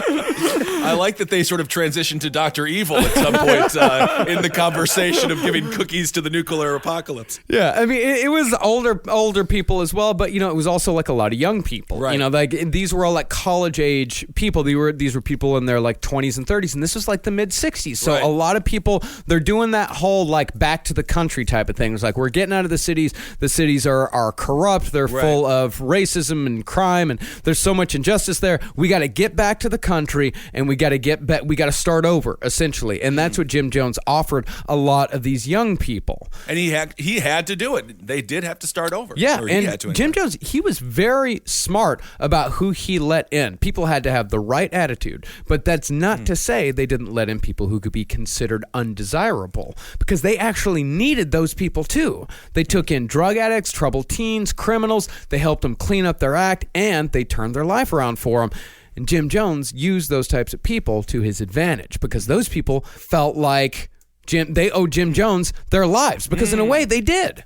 And that's exactly what Scientology does with Al-Anon and Criminon and all of those side groups, is that how many people did Scientology get simply because they got them clean? Right. It's also exactly what Jigsaw does. Yes. Because he's not about torture. It's about learning a lesson. Yeah, and Jim Jones, he used that loyalty to essentially turn these people into soldiers, eventually giving them uniforms and arming them. Wow. Yeah, because these people were, they were the drug addicts. These were like the hardened street people. Arm them. Yeah. Yeah. Well, these were people who had a more violent past. Right. So he took them and he molded them into essentially weapons that he could use. Are you susceptible to impulsive thinking? Here's a gun. Yeah, and these people, the people that he took off the streets and molded them into something else, molded them to essentially weapons, those are the ones that were lining the pavilion in Jonestown. Oof. These were... That's right. I always forget this ends in like unbelievable pools of blood and mass tragedy. That's why it's an incredible story. It's Yeah. because Right. it goes from, and it just shows anything built on a foundation of lies is going to lead to bad shit. It's just no matter what the lies are, no matter what you think it is that you're headed towards, Right. if you live a life filled with on that kind of shaky foundation, it's going to sink. Yeah, not just lies, but allowances as well. Right. Being And now able... they seem to be giving him a lot more. They're giving him a lot more, and there is a lot more to give. As far as like arming people goes, like it's not to say that Jim Jones was militant. He wasn't, at least at that point. Now, the closest they got to like militancy at this point is that in Redwood Valley, they trained a bunch of teenagers in like a little like fun militia thing, and the teenagers' job was when the bombs dropped, they had to get all the old people up to the cave. That's nice. Yeah. It's fun. It's the same thing with Om Shinrikyo. How much fun that must have been that we're doing the drills. Because at some point you're feeling it, and it's like the Goonies. It's like Stranger Things. These kids go out there with flashlights. They're in charge of the old people. If they don't fall in line, they were given a secret directive, just being like, you can hit them with the flashlight. Like if they struggle, you can start pop them a couple times. Well, the kids didn't have guns, but they all had crossbows. Yeah. Cool. Yeah, it's awesome. It's fun. It's like the Man. Doom Buggies. You have to have activities. It's like Right. doing group tripping. As long as there's fun activities, pool noodles, like one of those big bouncy flat things that you jump off the crane. And like those big like safety bags that you jump off the high dives Yes. onto. I've seen people have fun on those. Well, I think with cults, it's important for us to also talk about the good times. It's important for us to tell you that, like, no one knows they're joining a cult. Right. Like, no one knows. Like, no one joins these things and think, like, wow, this shit is awful. I'd better stick around. Well, now you got me thinking Chumbawamba. I'm thinking tub thumping. You got to think about the good times. Yeah, you never walk into it thinking, like, this is awful, I'm going to stay. Right. You always go into it because people are happy and people are having a good time. Right. And then eventually later on, that's when the hate comes. That's when the paranoia comes. And Jim Jones was great at injecting that into his followers in very subtle ways. It's like if we keep drinking the way we're drinking until we're like 60. You know what I mean? Because then it's sad alcoholism, and now we're a good time guys. We have good times. I mean, we're on the cusp here. All of us Yeah. are kind of staring down 40 pretty hard. Yes. Oh, it's becoming a real issue for me. Yes. Yeah, I'll tell you that. Well, as far as taking the paranoia down to the micro area, every once in a while, Jim Jones would say that everyone in the congregation had entered what he called an accident cycle. Whoa. Uh-oh. Yeah. And that meant that everyone had to be extra careful because Jim Jones had a vision that one of them was going to get into a deadly accident. And the only way they could avoid it was if they believed in him. If someone could only market to the population, maybe like dummies, like crash test dummies. Dummies. Just someone to inform us but entertain us when it comes to driving safety. Well, the person to take the fall for one of those accident cycles was a man named Whitey Firestone. Uh-oh. Well, that's what happens when you name yourself after a racial slur. And a tire. Hi, everyone. My name is Cracker Goodyear. All right. I love that Cracker work? Goodyear. I like that a Cracker work? Goodyear. I trust somebody named Cracker Goodyear. Absolutely. Whitey was one of Jim's trouble members. Seemed like Whitey was always fucking up in one way or another and was always being called up front for a good tongue lashing. Uh-oh. I feel really sad about Whitey Firestone because he reminds me of Philip Seymour Hoffman from Boogie Nights. Yeah. He is just always the bad luck dude. He's Right, just always right. around, like he's just kind of a bummer and he fucks shit up. Fucking yes. idiot. Oh, man. R.I.P. I'm going to give an R.I.P. out there. Well, one night after a particularly rough dressing down in front of the whole congregation, Whitey accidentally drove his entire family over a cliff. Quote unquote accidentally. I honestly do believe that it was like it's not an actual suicide, but it was like a thing. Like he just kind of willed it. Yeah, I think it was with Whitey Firestone. I was like, I'm fine with this. Like he can kind of let his driving hands get a little looser because they were in a valley, Yeah, so of there were course, a that's what I'm ton. Like these roads were actually You think he very did it on dangerous. purpose? Well, I don't know if he did it on purpose, but I think he was fine with it. Hey, family, you ever see just how easy it would be to just jerk the wheel? Yeah, Daddy. And I'm going to say, for one, as the son of the group, none of us like the talk. Well, after they went over a fucking cliff, Jim Jones heard about it. He sped down to the scene, climbed down the ravine, and found the car crushed. And one of Whitey's kids did actually die in this accident. Oh, I thought they all died. I assumed they all had passed away. No, one died, but the rest survived. No, they got to live in sadness. They literally he lived in a straight up 2 like arm slings and a leg cast, just being like, I just shouldn't be the driver. Guys, whatever's going on here, I should probably be riding in the back. You guys going to get ice cream? No one takes me on trips to the city anymore. But Sad life for poor Whitey. Yeah, but Jim Jones, when everyone else survived besides that just that one kid, Jim Jones said it was because he healed them. And that gave Jones a double hit. First, his prophecy came true, and he got to heal people in the same swoop. What did the kid do that died? What did he do to piss off Jim Jones? Why it was did an he accident cycle. Yeah, accident cycle. All right. But it makes people, but that sort of thing makes people even more afraid. Right. Because that's the thing, is that now your kids are in trouble as well. Your kids are also in danger because Whitey didn't believe, because Whitey wasn't good enough at being a socialist. He didn't die, but his kid did. So if you don't believe, then your kid could die as well. I don't think we need to keep rubbing it in about how much I don't believe. I can't scratch my own dick and balls. So if someone could just please bring the soup to me. You know I gotta drink it with a goddamn straw. You guys are just... I'm getting sick of this. But that whole thing almost backfired on Jim as well, because one of his most devout followers, a woman named Joyce Sweeney, died in a car wreck on the way home from a late People's Temple meeting. And Jim spun this one, though, by saying that he'd in fact had a vision, and he had seen it coming, and he had warned Joy. But he told her that before she drove off, that she needed to stop and meditate for 2 minutes. But she just brushed him off. And And you know because what? she did not listen, she was dead. So you'd better do every stupid little goddamn thing that I tell you to do if you don't want to end up like Joyce. Oh, my God. I'll tell you what, anybody, nothing says rebel like a 60-year-old woman named Joyce. Yep. Nobody shirks the rules more than elderly Joyce, who then said, like, fuck your meditation, I'm gonna go catch some dick. And then she hopped in her motorcycle and vroomed her way to heaven. Yep. James Dean had nothing on her. Well, those little bullshit things. I mean, that's how Jim Jones got even more control over him. Right. You know, because like meditating for like 2 minutes, like say, he told him, it's like, yeah, if Joyce would have just meditated for 2 minutes, she'd be alive right now. But because she didn't, she's dead. So if I have something stupid that you don't understand, that you think you shouldn't be doing, or that you think is an idiotic thing to do, you better do it, or you could die. You're thinking about it? Don't think about it. Yep. Yeah, so again, he flipped it and reversed it, and he gained even more control.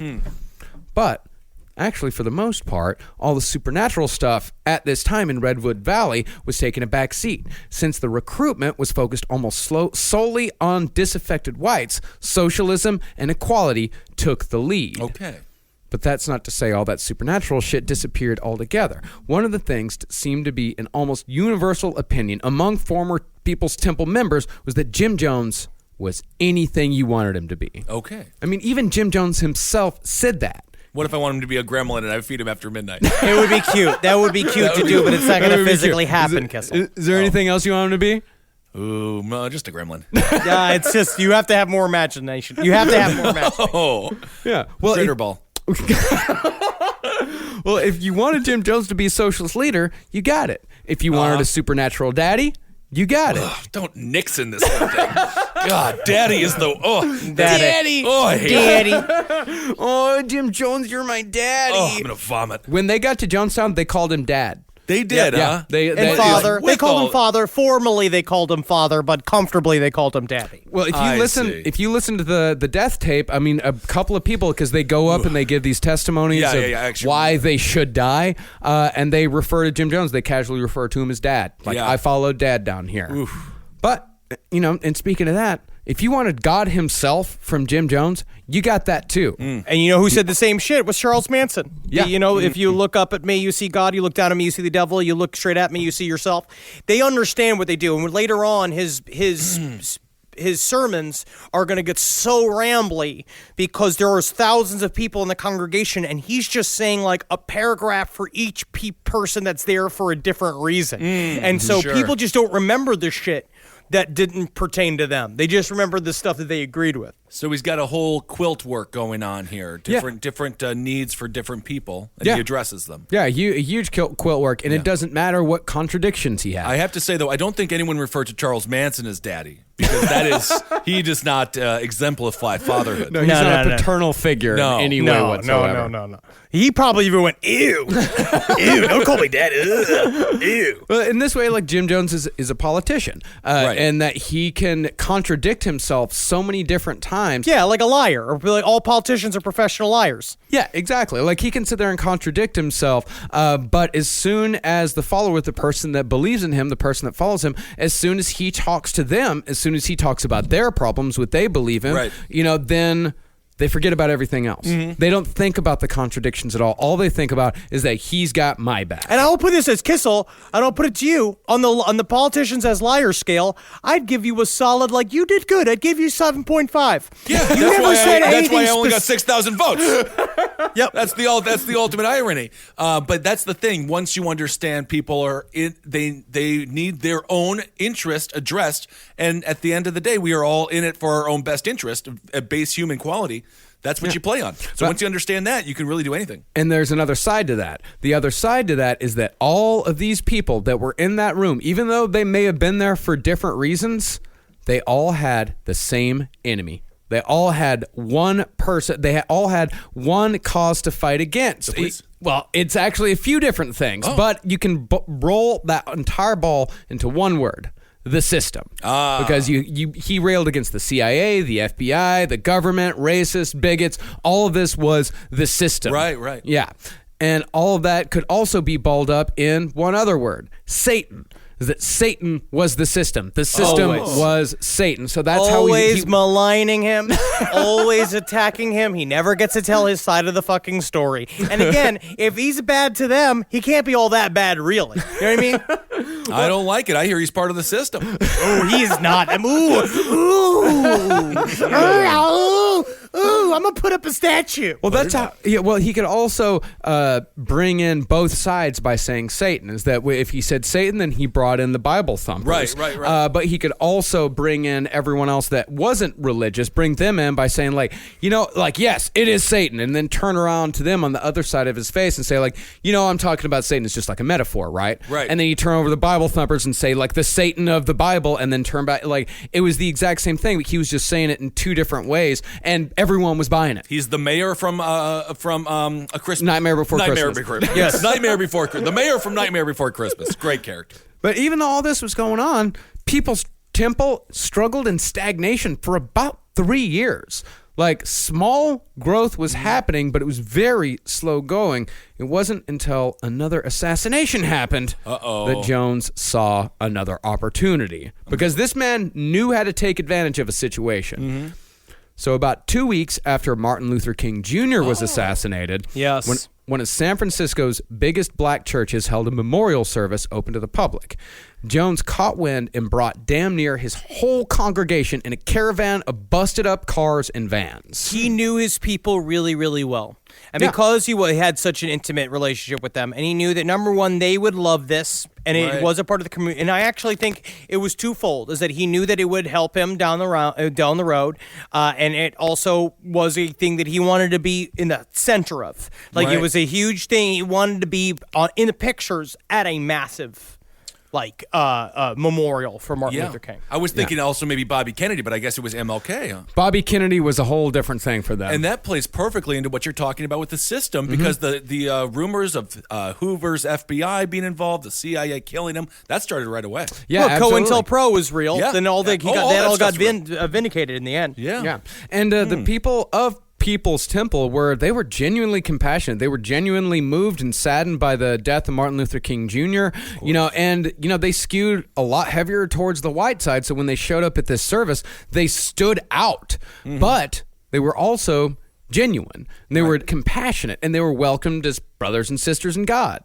And after the service, Jim Jones and his people started talking about all the good they were getting down to up in Ukiah, and invited everyone there to visit anytime they wanted. So the San Francisco people figured, why the hell not? And when they got there, they were met with a two-pronged attack of racial equality and actual religion, along with a few healings thrown in for good measure. It's strange to think about like weaponized goodwill. Yeah. Yes. That's How you, wow, that's a damn good way of putting it. That's what it is. Is that he realized exactly that he got exactly what he wanted, and then every single time he flipped somebody, he got pleasure out of it. Yeah, I think right. that's kind of what we're talking about here. Is like with allowances that we talk about with serial killers. For him, it's the slow acquisition of humans. Yeah, and he'd throw in a few healings as well, as mostly mind reading type of healings. Did he ever get to Whitey, or he just kind of stayed an envelope? Well, I think they put Whitey in the back. Oh, yeah, okay. I don't think My Whitey catch is really starting to itch. If somebody could get me a hanger, you cannot just pretend like I'm not here. Guys, But this time with the mind readings, it wasn't Jim Jones that was eavesdropping on the crowd for information. It was Patty Cartmel. Ooh. Yeah, she'd go around the crowd, she'd listen in and report back to Jim Jones with pertinent details. Now, you might think all of this shit might raise a few eyebrows in the new non-religious types that People's Temple had just recruited, but they were told again, and they believed again, that all this was just a means to an end. We just had to get people in. Yes, we have to lie to them. Yes, we have to do these healings. Yes, we have to have a Bible-centric service this time and every time these people come. But it's all for the cause. It's to get them in. And then once they get in, then we can get the real work done. His constant reasoning was numbers. Yeah. He's like, we can't make real change unless we have the numbers that we need. In order to put butts in the seats, which is true, which is like, honestly, we've seen it on our own tiny level as a podcast, is that like you don't get to, until you have like the numbers, you could show up to a meeting and be like, well, this many people follow me. Like it's easier to give that person money that way. His was also about power, though. Yeah, and can you imagine if Dave Chappelle's last special had an empty audience? It wouldn't have quite the same impact. So after the San Francisco crowd was impressed with the message, Jones repeated what had worked so well in Indianapolis and brought back the notion of a church where you get something now. Woo-hoo. He started doing the exact same thing where, he would, they would help them out, like government forums, programs, getting them jobs, all kinds of shit, like actually making their lives better. And because of all this, People's Temple started to grow again. At their lowest point in 1966, they had 86 members. By the end of the 60s, they had 500. Wow. By 1973, they had almost 3,000. It's almost like they're about to serve over 1 billion burgers. This guy is Ray Kroc and it all over town. Again, smart businessman, great lover, knew what the McDonald's needed to get to the top. Don't want to. That is the worst love story in movie history, by the way. It's pretty great. What's it called? The Founder? That movie? The Founder. I just watched it like this weekend. It's great. That love story is disgusting. Yeah. Ray Kroc is disgusting, and it's an affair. Yeah, the love story is awful. Ray Kroc is a terrible person. Thank you. He was incredibly necessary.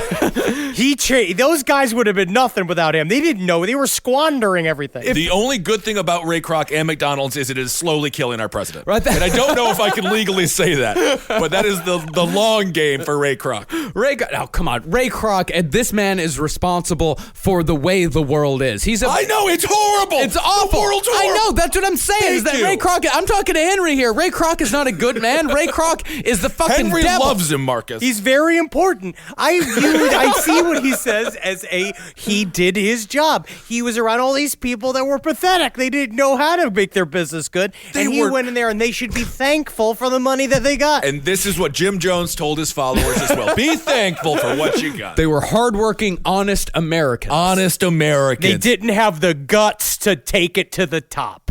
And sometimes you got to have the chutzpah to really kick it to the next gear. I did not realize you were such an evil capitalist. Well,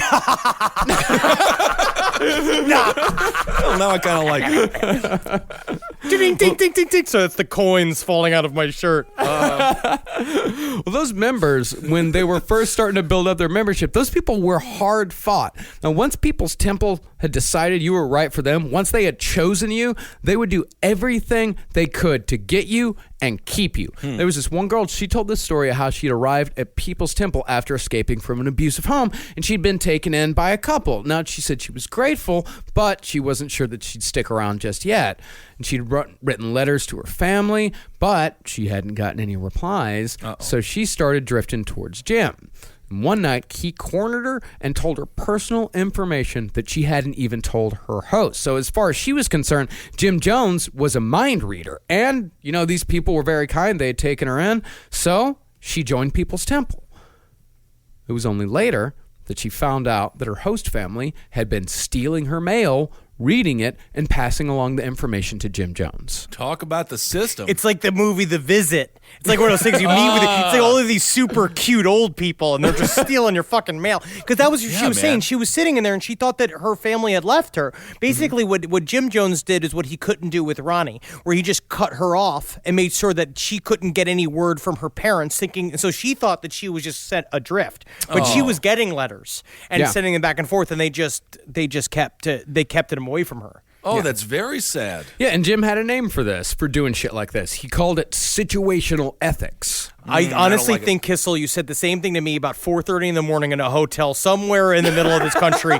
We were both 19 bourbons in. And you're like, situational ethics, as you were like taking stuff from the hotel and putting it in your Well, bags. that is actually fine because you're paying for the room and what's inside of it other than the bed and, of course, the television. Yeah, and these followers, they went along with it. And they also started going along with other crazy shit that Jim Jones was starting to say.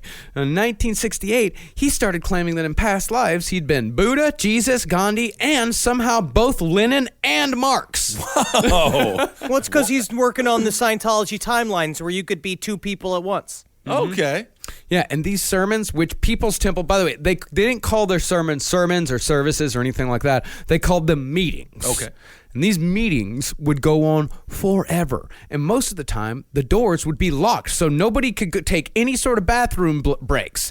And these were, of course, for people who'd already joined. They didn't do this shit for people that were just visiting. And these meetings would go on for so long, it would be so exhausting that one former member said he saw a grown man pass out and piss himself in the middle of one. A grown man. Grown man pass man. out, piss himself. Well, and also remember, so in order to keep people focused, he wouldn't have chairs. So you have to stand or you have to sit on the ground because he wanted people completely enraptured. But what he would do is he would stand behind the pulpit. Number one, what he had was a couch that no one else could sit on, that he would lay on during the meetings, and he was also allowed to go to the bathroom if he wanted to. But in the very beginning, in order to keep himself and keep up his image, he would have a special apparatus rigged up behind the pulpit. A catheter type thing. I think it was just a bucket. Yeah. He had a bucket. A special apparatus. It's He a had bucket. He used I to think he piss just in a pissed bucket. in a bucket. Okay. That's also reasonable. Pissed in a bucket that was behind a pulpit. Okay. Yeah. Right. Yeah. But let's just hear an excerpt from one of these Redwood Valley meetings. This is just the sort of shit that he would do to fill time. I was thinking the other day, just a few services back last week, one of my brothers came to me to show you that there's nothing lost in this consciousness. My brother John back there, you were concerned about something that was lost. You were concerned, and you lost it miles and miles away. Well, my spirit retrieves it for you today. Come and take it. There's nothing lost.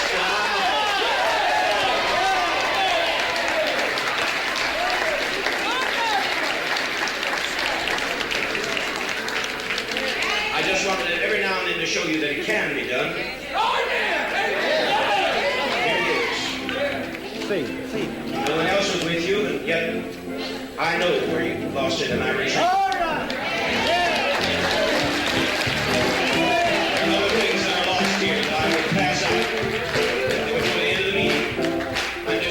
Shop work. Keep you mesmerized with the socialist vision. Yeah! Same It's like Rage Against the Machine with ragtime music and a preacher. So It's much very fun, interesting. honestly. I wish I could do a lot more on this show of being like, and that's when a pussy fell off, and oh, yeah, They would go we crazy. found it in the river. We found it in the river. Like, I want to go a lot more transitioning to gospel songs.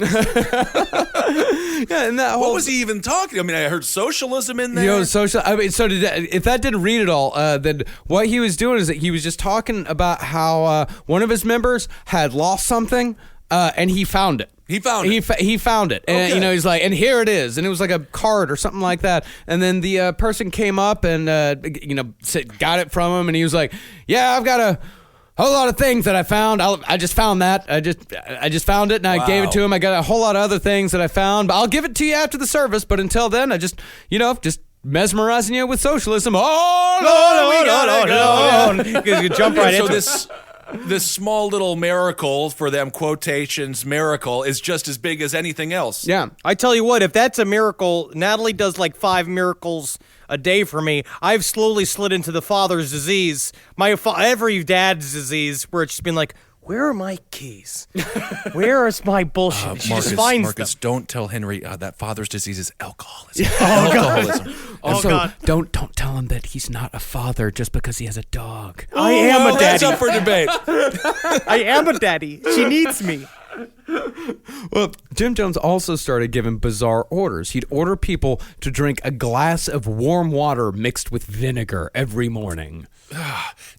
Was he just thinking like, do you think they'd do this dumb shit? Yes. What if I yes. say this? If they do this, That's Yes. exactly and what it was. I honestly think that a part of it, yes, is that it's subtly indoctrinating them. I think it's half on purpose, half not.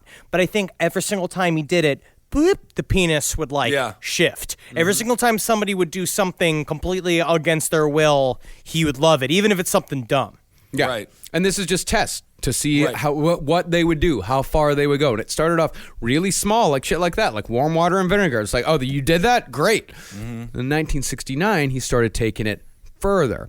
One guy who left the cult in 1970 said that he'd been present at one of the first poison tests. uh-oh. At a small gathering, Jim Jones served lime Kool-Aid, not Flavor Aid. Okay. Oh, he Finally saved the good stuff for his private group. Yeah. He toasted everyone. They all had a drink. Then Jim Jones told them that it was poison, just to see how everybody would react. Then he'd watch everyone, see, okay, that person freaks out. That person takes it calmly. That person doesn't believe me and thinks that they're just kidding. And then he'd laugh and say like, nope. It was all just a test. I just wanted to see what you people would do. Now everyone go to bed. Have fun. And this is my friend Ashton Kutcher. He came all the way from Los Angeles. Ashton, tell them what it was like on the 70s show. Lord, no. Well, you got to take them down to the river. Now this is the 7th song about rivers that we will sing today. That 70s show is the closest my hometown ever had a TV show to having a TV show based off of it. It's called Point Place, and I'm from Stevens Point. Wow. And it's Wisconsin. That's And I'll mention Mimi Bobek once again. Also from Stevens Point, Wisconsin, from the Drew Carey Show. Yeah, Jim Jones would do these Kool-Aid tests, and sometimes he'd do it with champagne, but he'd do it again and again and again over the years, preparing everyone for that final moment. And it wasn't like that last moment everyone thought like, oh, this is just another test.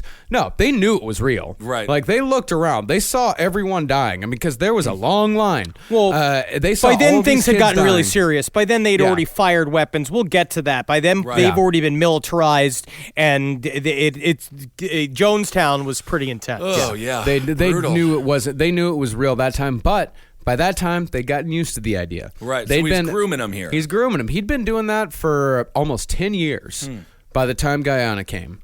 Wow. But even though Jim Jones was doing all this wacky shit, people were still joining in droves. But while things were going pretty fantastically for People's Temple, things weren't going so great in the Jones household. It can't all be awesome, okay? It's always like your career's going great, your house is not going good. I mean, like, there's always something, and Always it's hard something. to keep a personal life going when you're a cult leader. Now, outside of Marshall Applewhite, whose whole cult seemed to be built so he could get the thought of fucking dudes out of his head, cult leaders across the board tend to be obsessed with sex on some level or another. Well, Applewhite, I don't think he ever got it out of his head there. They cut off. No, I don't think he did. Yeah. I don't think he did. He did cut his fucking penis off. Yeah, I think that means it's in the forefront of his mind. Yeah, he did cut his dick and balls off so he wouldn't think about dudes anymore. Just imagine being that angry at part of your body. I have been upset at it, but it needs to be there.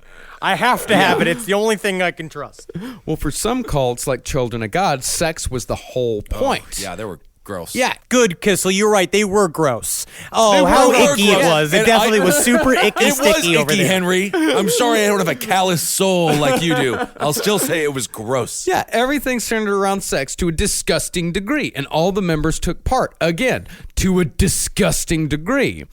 For other cults, it was more about gratifying the man up top and the man up top alone, and People's Temple was definitely more of this variety. And we all know that Jim Jones had always been a horny little devil. Yeah, he has been. He is a naughty little pappy, isn't he? A hot daddy. You know what it is, too, about the sexual impulse for me is like it's very much so, it's almost like cult leaders or even a more practical version of a serial killer, where it's very similar to the Leonard Lake, Charles Ng keeping a woman in a castle, like keeping a woman in a jail cell to do whatever, or like how Jerry Brudos wanted to keep women in a cave so we could do whatever they want for them, but they didn't have the work ethic to create an organization where you can do just that. Where it's actually like an 11-year-old's boy impulse of being able to just like take clothes off of toys and shit. Different kind of 11-year-olds.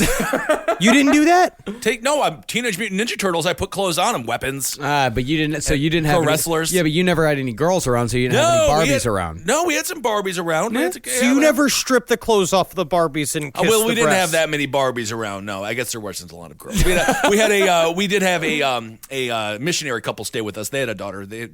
But we would play Teenage Mutant Ninja Turtles versus Barbies. When you say missionary couple, I just imagine they're always inside each other. No, they're not. They were helping. And they're just riding. The woman's riding him around like he's a horse. But I understand it's a very common idea. Well, speaking of sex like that, during sermons, Jim Jones would casually just talk about how he'd bang Marceline up to 5 times in a single night. All right. Such was the power of his virility. Okay. But in reality, their sex life was almost non-existent. Are you telling me a man is lying about how good he is in bed? Yeah. Shocking. Weird.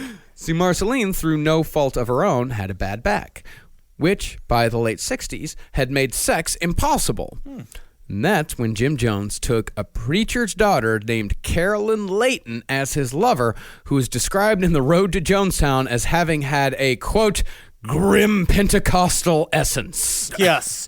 Well, I want to marry her. I love that. He picked this lady because of her qualities. It is very similar to L. Ron Hubbard.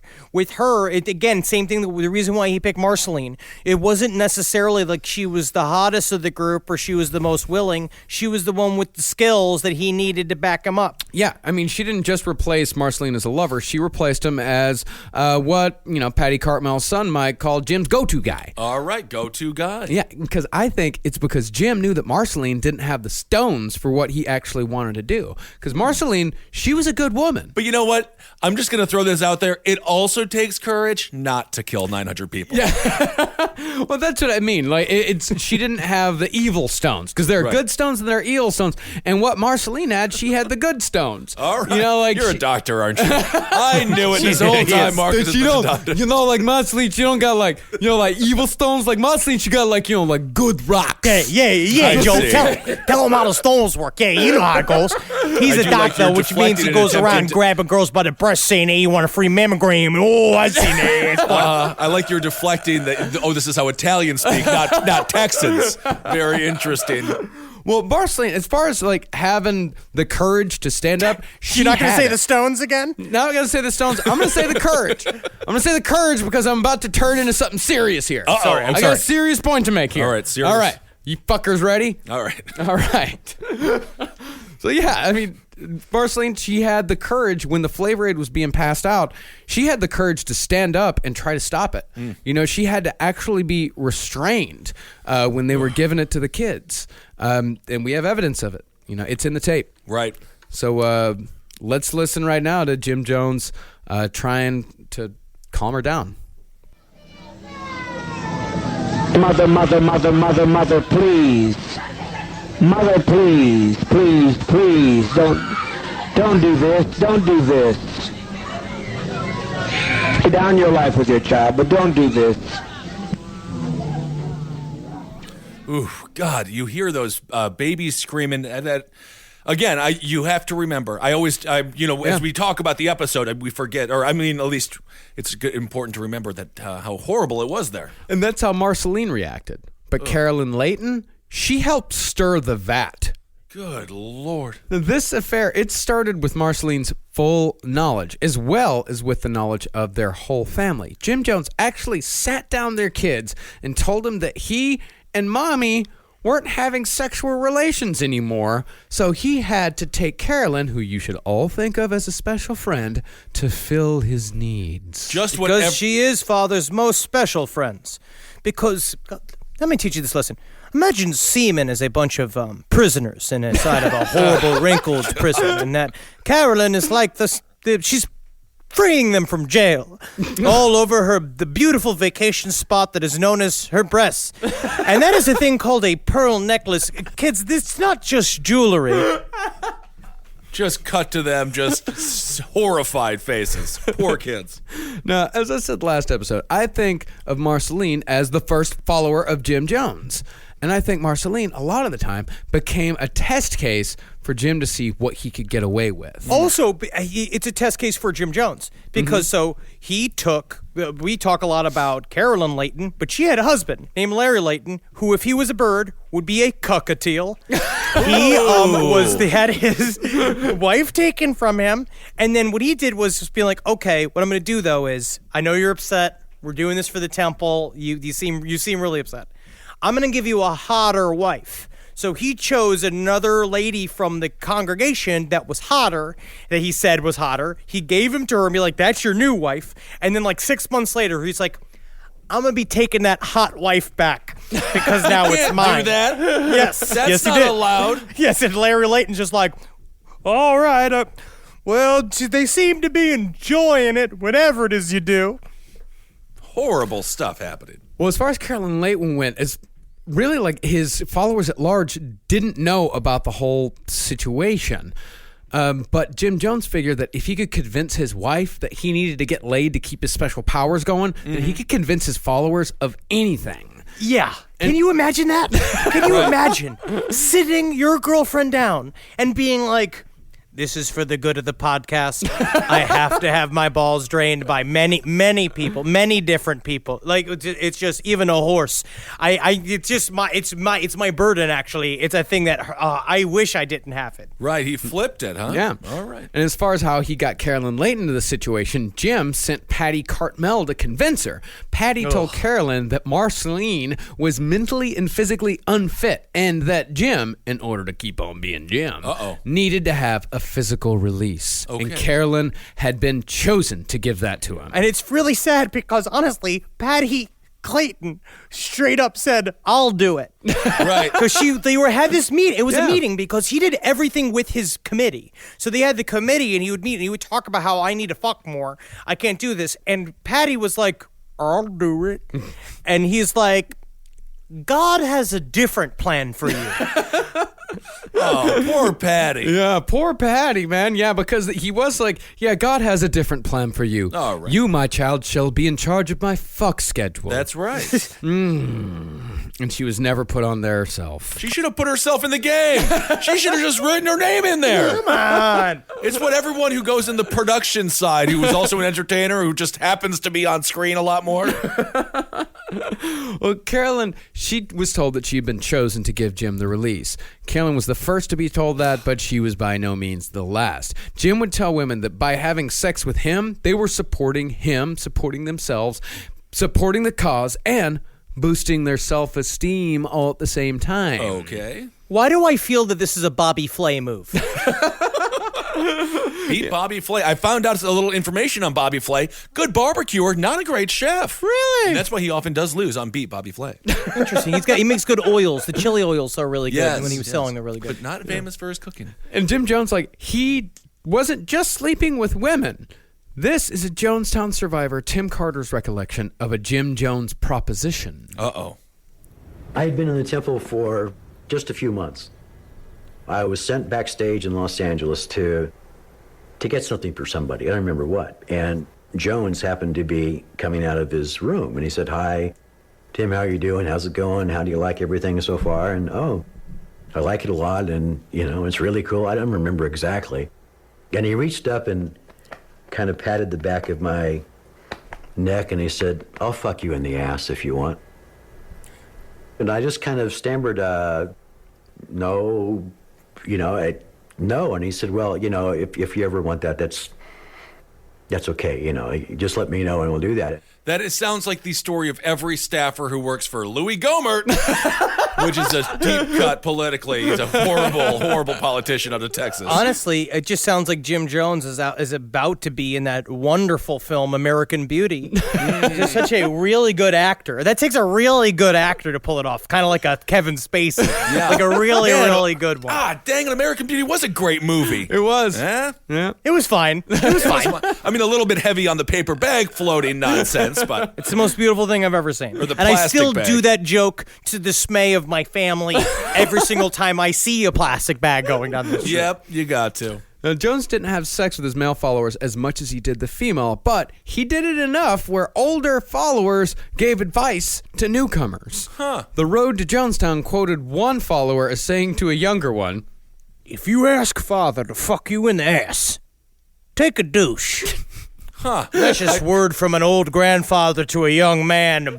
It's called disgusting advice. I write a column every week for the newspaper of the congregation. That's either an elder in Jim Jones's church or a grip who worked on the Andy Dick show.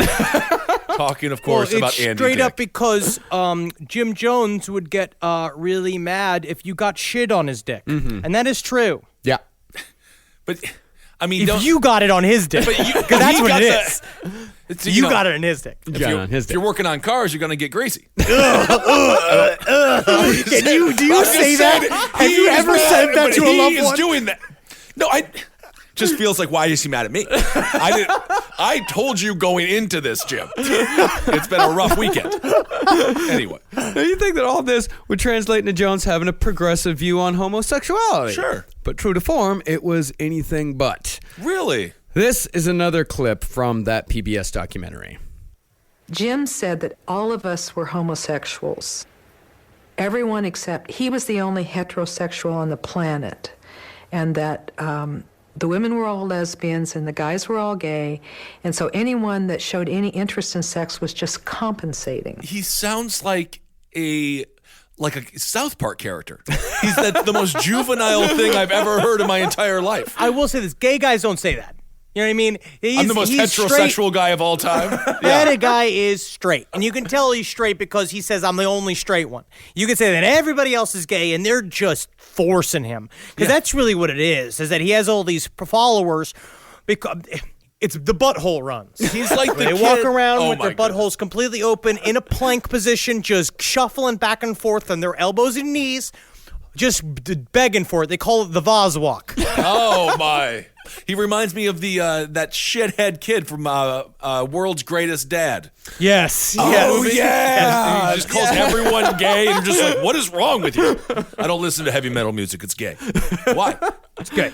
So in the late 60s, Jim Jones wasn't much different than hundreds of thousands of spiritual leaders and politicians who had come before. Yeah, I'm actually surprised by this anti-gay thing. I did not think that would be with the unity, with all this stuff. He's very progressive on certain things. Well, it's because he is gay, because he's at least bi, he's much trying bi. to fight it. Yeah. I think he's very much always the worst. Well, it was kind of weird because one of his followers, who was gay and wanted to live in an open gay relationship, Jim Jones was like, nah, you can't do that. But what you can do is just go down to San Francisco, go to a bar and get fucked every once in a while. It's fine. If you want, I can fuck you. It's fine, but we can't have it. We can't have it here in the community. Wait, so you'll fuck me, but I can't have a husband? Can't have a husband. So I think at this point, Jim Jones is like a mashup of Billy Graham, Bill Clinton, with a little tiny sprinkling of Charles Manson. All right. Just a little bit. But around 1970, the secret ingredient that turned Jim Jones from just a personally shitty person into a full-blown monster came onto the scene. What happened?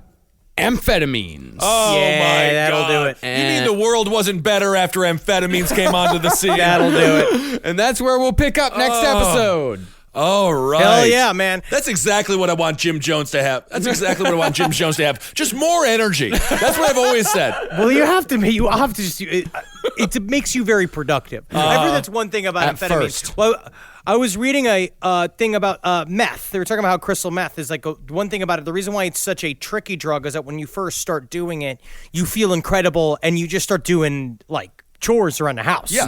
And you're just like, man, I get so much shit done and I don't need to sleep. And then eventually your teeth starts falling out and you're having sex Jim Jones style underneath a highway, saying, I'm sorry if you got shit on your dick. Yeah, you know. Because you're looking for money. Then you write a beautiful song under the bridge about your addiction and you're Anthony Kiedis and the Red Hot Chili Peppers. You're rich, you're famous. Mm-hmm. I don't think that's how it works. I have no idea. I don't think so. No, please do not. No meth. That is, no. How clean does your house have to be? That's what I always say. All right, everyone. Well, that's fascinating stuff. Part 2. We got a couple more coming up here. We got at least a couple more, maybe 3 more. Oh, my God. Fascinating stuff. Yeah, I love this fucking. I mean, obviously, of course, I love the story. It. It's probably going to end up being 5 parts. Honestly. All right. Yeah, because if we did 5 on Jack the Ripper, we got to do 5 on. Because each of these episodes, like, it's. Like I'll write a huge script for it, and we usually don't even get to the end of it because we're almost already at 2 hours here. It's amazing. And we're not even onto the sunglasses yet. Yeah. Does he have the sunglasses? We're getting amphetamines and sunglasses. It's all coming together now. Is it starting to make sense? It's all making sense. Yeah, it's starting to make sense. I get it now. What I like to put out for this episode, though, and honestly, in Jim Jones in general, up to this point, it just shows the power of hard work. Mm-hmm.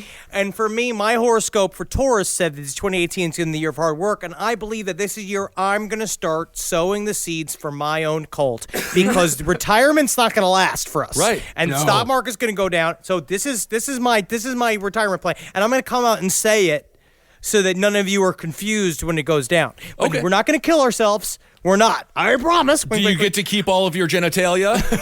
Oh, yeah. Everybody fucks. Do we have to be a part of this?